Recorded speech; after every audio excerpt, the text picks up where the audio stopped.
আসসালামু আলাইকুম ভিউয়ার্স, কেমন আছেন? আশা করি সবাই ভালো আছেন। এই দেখুন, আজকে আরেকটি মন্ত্র নিয়ে আপনাদের সামনে উপস্থিত হয়েছি। এই মন্ত্রটি হচ্ছে জিন্দা হরিনাম। এই জিন্দা হরিনাম মন্ত্রর সাহায্যে আপনারা যেগুলো নাকি সিদ্ধ ধান, উষ্ণা ধানকেও গজাইতে পারবেন। উষ্ণা ধানও গজায় উঠবে এবং কি মরাকেও জিন্দা করতে পারবেন এবং কি পুতুলের প্রাণ প্রতিষ্ঠা করতে পারবেন ইত্যাদি অনেক কিছুই করা যায়। আর হ্যাঁ, আপনারা যদি নতুন হয়ে থাকেন তাহলে অবশ্যই আমার এই চ্যানেলটি সাবস্ক্রাইব করে এই চ্যানেলের সাথে থাকুন। অনেক কিছুই জানতে পারবেন এবং কি শিখতে পারবেন। কারণ আমার এই চ্যানেলে অনেক পুরাতন কবিরাজি কিতাব এবং কি গুরুবিদ্যার ডায়েরি থেকে আমি মন্ত্রগুলো দিয়ে থাকি। আপনাদের কোনো না কোনো কাজে অবশ্যই লাগবে। ভালো করে খেয়াল করেন এই মন্ত্রটি হচ্ছে জিতা হরিনাম। জিতা হরিনাম এই মন্ত্রটি আপনারা ভালো করে লিখে নেন, আর না হলে স্ক্রিনশট মেরে নেন এই মন্ত্রটি। আর হ্যাঁ, এই মন্ত্রগুলো যেমন নাকি জিতা হরিনাম, মরা হরিনাম, এই মন্ত্রগুলো কিন্তু খাটাতে গেলে খুব সাবধান, নিজ দায়িত্বে খাটাবেন। কারণ আপনাদের কিন্তু নিজের ক্ষতিকারক হতে পারে যদি কোনো ভুল হয়। ঠিক আছে, নিজের গুরুর অনুমতি নিয়ে কাজগুলো করবেন। ঠিক আছে, যেরকম নাকি জিতা হরিনাম দিয়ে মরা গাছকে আপনি জিন্দা করতে পারবেন, আবার মরা হরিনাম দিয়ে কিন্তু মারতেও পারবেন। দেখুন, ভালো করে মন্ত্রটি দেখে নেন। মন্ত্রটি হচ্ছে জিতা নামে শিব, মরা জিয়ায় দেয় জীব, মরা উস্কা, এখানে সিদ্ধ ধানের কথা বলা হয়েছে, মরা উস্কা ধান গজায়, ধারা দেয়, নিশা পার্বতী আমার তেজ বিষ, উজান ধারা আমার তুলসী গাছের তেজ বিষ উজান ধারা। দেখতেই পারতেছেন, আমি আবারও বলতেছি, ভালো করে খেয়াল করেন। এই দেখুন, আমি মন্ত্রটি পড়ি, আপনারা মিলিয়ে নেন।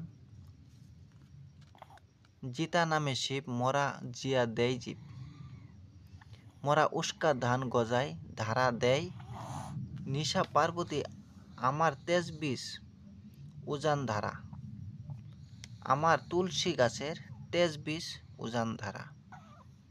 মন্ত্রটি কিন্তু খুবই ছোট একটি মন্ত্র, দেখতেই পারতেছেন। আমি এই মন্ত্রটি বহুবার পরীক্ষিত করেছি এবং কি আপনারাও পরীক্ষা করে দেখেন। এই মন্ত্রের সাহায্যে আপনারা মরা গাছকে জিন্দা করতে পারবেন।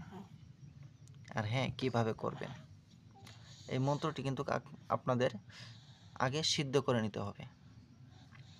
সিদ্ধ করে না নিলে কিন্তু হবে না। এই মন্ত্রটি সিদ্ধ করবেন কিভাবে? এই মন্ত্রটি শেখার নিয়ম হচ্ছে, বা সিদ্ধ করার নিয়ম হচ্ছে, রবিবার 2 প্রহর, আপনার রবিবারের দিনা সকালবেলা এবং কি আবার বিকালবেলা 2 প্রহর, 2 বার, দিনের ভিতরেই 2 বার আপনার 501 বার করে পরে সিদ্ধ করে নিতে হবে। রবিবার 2 প্রহর আপনাদের 501 বার করে পাঠ করে সিদ্ধ করে নিতে হবে এই মন্ত্রটি। ঠিক আছে, এই মন্ত্রটি আপনারা যখন নাকি 501 বার করে রবিবার দিন পরে সিদ্ধ করে নেবেন, 1002 বার হবে মোট, এতে সিদ্ধ হয়ে যাবে। আর হ্যাঁ, নিজ দায়িত্বে কিন্তু করবেন কাজগুলো। কারণ আপনার যদি গুরু থাকে তাহলে অবশ্যই গুরুর অনুমতি নিয়ে, গুরুর কাছ থেকে আদেশ নিয়ে তারপরে কাজগুলো করবেন, এতে ভালো হবে।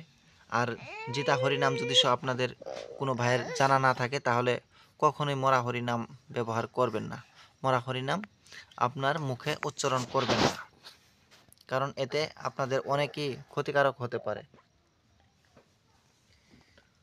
ঠিক আছে, এবং কি আপনাদের জানও যেতে পারে এবং কি অঙ্গ হানি হতে পারে। তার জন্য জিতা হরিনাম আগে মুখস্থ করে নেবেন, একদম পানির মতো করে মুখস্থ করে সিদ্ধ করে নেবেন। তারপরে আপনি মরা হরিনাম শেখার চেষ্টা করবেন, যতক্ষণ পর্যন্ত নাকি আপনার জিতা হরিনাম মুখস্থ না হব বা আপনার ভিতরে না থাকবে ততক্ষণ কিন্তু আপনি মরা হরিনাম মুখস্থ করার বা শেখার চেষ্টা করবেন না।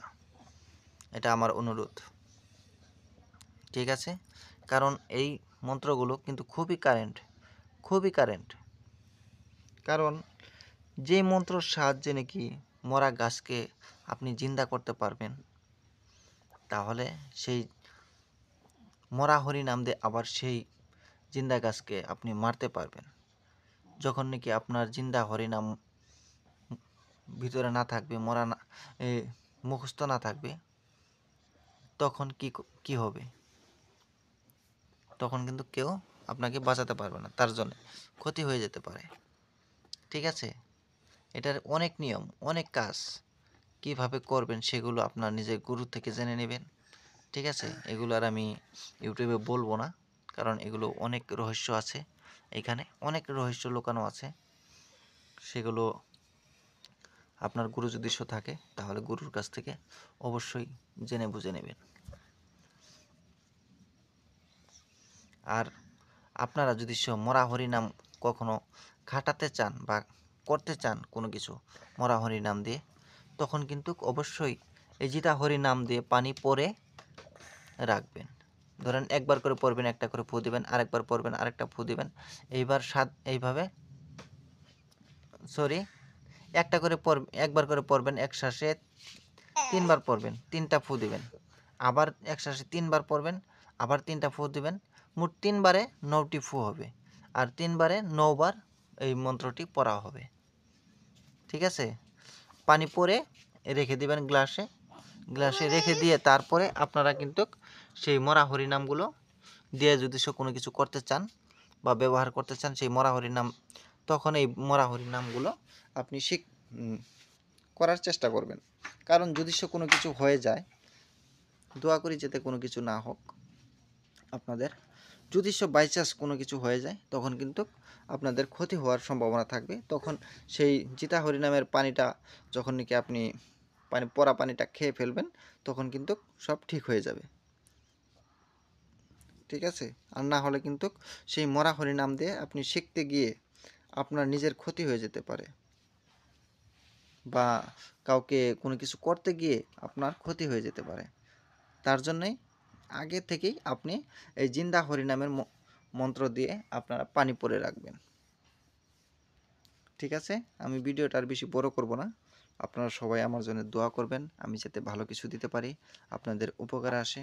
সবাই ভালো থাকেন, সুস্থ থাকেন, খুদা হাফেজ। আবার দেখা হবে অন্য একটি ভিডিওতে। আমি চেষ্টা করব পুরাতন কোনো কিছু নিয়ে আসার জন্য, যাতে আপনাদের কোনো না কোনো কাজে অবশ্যই লাগে।